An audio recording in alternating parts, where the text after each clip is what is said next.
지난 98년도부터 올해까지의 MDB 입학생과 그리고 목사 수련생 그리고 목사 고시 응시자들 그리고 현장에서 목회하고 있는 목회자 수를 통계로 한번 내봤습니다. 교단에서 가지고 있는 것이 없어가지고요. 약 20년치를 직접 뒤져서 자료를 만들어낸 것입니다.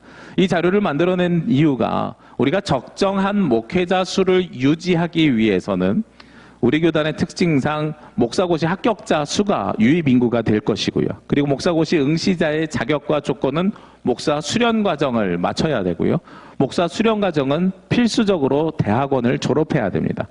그래서 대학원에 몇 명이 들어오는지를 계산을 하면 6년 뒤에 몇 명의 목사들이 생겨날지를 우리가 예측할 수 있습니다. 그것을 예측하기 위해서 통계를 내보았고요. 그리고 이 통계에서 우리가 알 수 있는 여러 가지들이 있는데 그 중에 하나가 무엇이냐면 98년에는 약 100여 명의 신학생들이 대학원을 입학했다는 것입니다. 그리고 그때는 100여 명이 입학했기 때문에 6학기생까지 포함을 하면 약 250명 정도가 대학원에 재학하고 있었습니다.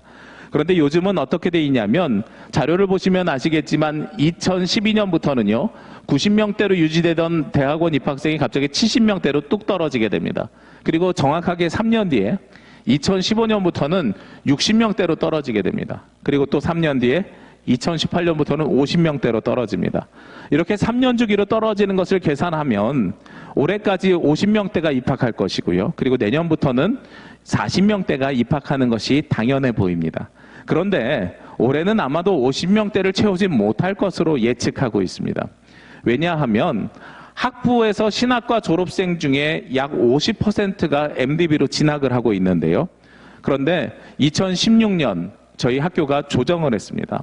그래서 신학과 50명, 기독교육과 30명이었던 신학부 80명을 신학과 기독교육과 합쳐서 50명으로 뽑고 그리고 그 50명이 2학년을 올라가면서 전공을 선택하게 됩니다. 그래서 제가 16학번에 대한 자료를 살펴봤더니요. 50명이 입학을 해서 12명이 그 다음 해에 전과를 했습니다. 그래서 신학부에 남아있는 학생이 38명이었어요. 그 중에 11명이 기독교 교육과를 전공으로 선택했습니다. 그러면 신학과에 27명이 남아있죠. 그러니까 출발점 자체가 50명이 아니라 27명 절반으로 시작해서요. 여기서 또 절반이 줄어들게 되니까요. 약 50%가 진학한다고 하면 MDB 진학률이 25명이었는데 평균 25명이었는데 12~13명으로 줄어들게 됩니다. 그 친구들이 MDB에 입학하는 해가 언제냐? 바로 군대를 안 갔다 오고 계속해서 학교를 다녔으면 올해 2020년도부터고요. 그리고 군대를 다녀왔으면 2011년, 2022년 정도 되었을 때에는 저희가 40명대가 아니라 30명대로 입학생 수가 뚝 떨어질 것이 바로 예측이 됩니다. 이러한 상황 속에서 부목사가 그러면 많아졌느냐? 그러지 않습니다. 우리가 무엇을 볼 수 있냐면요. 98년도에요. 부목사 수를 보면 약 151명입니다. 그런데 2019년 총회 보고서를 보면 439명으로 약 3배 정도 부목사는 증가했습니다. 그러니까 과거에는 부목사가 159명밖에 없었는데 지금은 439명입니다. 그런데 지금도 지방에서는 어떤 이야기를 하고 있냐면 왜 지방으로는 부목사들이 안 내려와? 라고 이야기를 하고 계시는 거죠. 그러니까 지금 대학원생 수는 줄어들고 있고 부목사는 늘어났어요. 이 상황 속에서 왜 교회는 갈수록 부목사 찾기가 더욱더 어려워질까? 여기에 저는 한 가지 더 문제를 지적하고 싶습니다.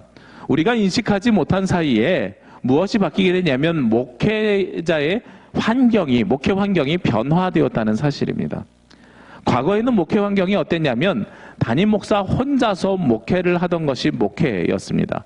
즉 단독 목회가 대부분의 목회의 형태였습니다. 그런데 요즘은 부목사 심무 기간이 증가하고요. 그리고 담임 목사가 은퇴가 시기가 늦어졌습니다. 담임 목사님들의 은퇴 시기가 늦어진 것은 뒤에서도 한번 다루겠지만 우리가 58년 개띠라고 이렇게 통칭되는 베이비 부머들 있잖아요. 이 베이비 부머들이 은퇴 시기가 아직 다가오지 않은 거예요. 목사님들은 70세까지 목회하기 때문에 이 베이비 부머들이 언제 은퇴하냐면 2028년도에 은퇴를 시작합니다. 그런데 베이비 부머를 좀 더 확장해갖고 놓고 보면은요. 우리 기장교단에서는 52년생 목사님들부터 한 해에 30명, 40명씩 꾸준히 많습니다. 그게 55년에 정점을 치고요. 62년생까지 한 해에 80명 정도가 은퇴가 예상이 됩니다. 이렇게 계산했을 때에 2022년도부터는 은퇴하는 수가 목사 안수를 받는 수보다 늘어나게 됩니다. 그러니까 들어오는 사람은 줄어들기 시작했는데 은퇴자는 늘어나는 현상이 2022년부터 발생이 되고요. 지금 가지고 있는 부목사의 문제뿐만 아니라 그때가 되면 더 커다란 단인동 목회지도 목회자가 비는 현상이 생겨나게 될 것이라는 거죠.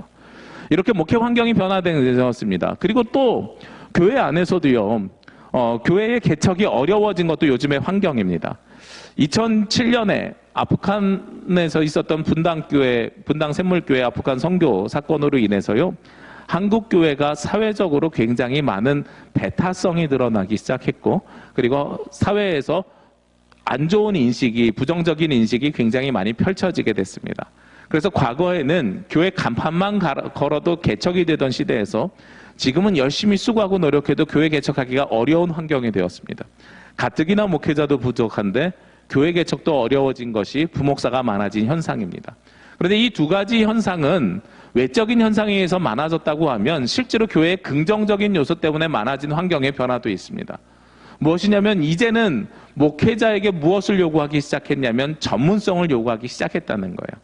그래서 한 교회에서 목회의 다양성과 전문성이 필요해지기 시작하면서요. 담임 목사 혼자서 목회하는 목회의 형태가 아니라 부교역자가 동역하는 목회의 형태로 많이 전환되고 있습니다. 그게 현대 목회의 특징이죠. 제가 가나안 교인들에 대해서도 이렇게 좀 공부를 해본 적이 있는데요.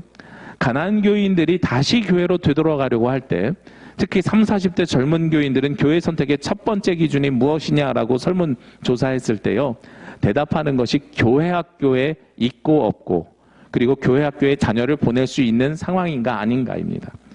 과거에는요. 담임 목사님의 설교가 첫 번째 조건이었습니다. 과거에는 성도들이 담임 목사님 설교만 좋으면 돼, 말씀만 좋으면 돼 하고 찾아갔죠. 그런데 대부분 교회 학교 시절을 거쳐서 성인이 된 기독교인이 된 요즘의 세대들, 요즘의 젊은이들은요. 우리 자녀들도 어떤 신앙교육을 받는지가 교회 선택에 굉장히 중요한 요소가 되어져 있습니다.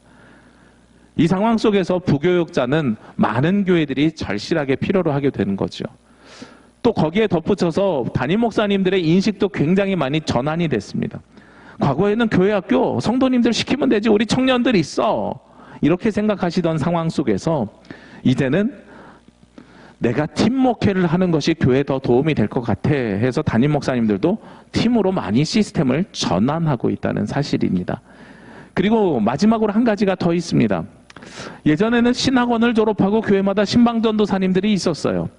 그런데 사회가 변하고 바뀌고요. 학력이 인플레이션 됐습니다. 그래서 대부분 다 전문대 이상을 졸업한 요즘 젊은 세대들이요. 굳이 신학원을 다시 들어갈 이유가 없어졌어요. 그래서 여성분들 가운데서도 목회를 하고 싶으면 요즘은 MDB를 그냥 들어옵니다. 실제로 지금 MDB에 입학생들 중에 많은 수가 40대 여성들입니다. 그러니까 과거에는 신방전도사님들, 신학원을 졸업한 신방전도사님들이 많았다면 요즘은 많은 교회가 교구제로 전환하게 된 거죠.